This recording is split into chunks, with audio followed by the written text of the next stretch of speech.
মিয়ানমারে পাচারকালে বিপুল পরিমাণ আলুসহ দুটি ফিশিং বোট আটক করেছে কোস্টগার্ড।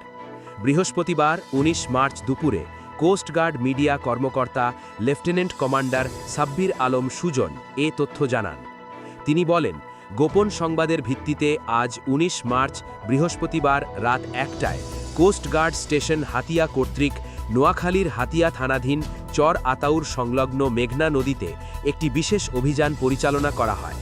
অভিযান চলাকালীন উক্ত এলাকায় সন্দেহজনক দুটি ফিশিং বোটে তল্লাশি চালিয়ে অবৈধভাবে শুল্ক কর ফাঁকি দিয়ে মিয়ানমারে পাচারের উদ্দেশ্যে বহনকৃত প্রায় ৫,৭০,০০০ টাকা মূল্যের ৭৬০ বস্তা আলুসহ পাচার কাজে ব্যবহৃত দুটি ফিশিং বোট আটক করা হয়।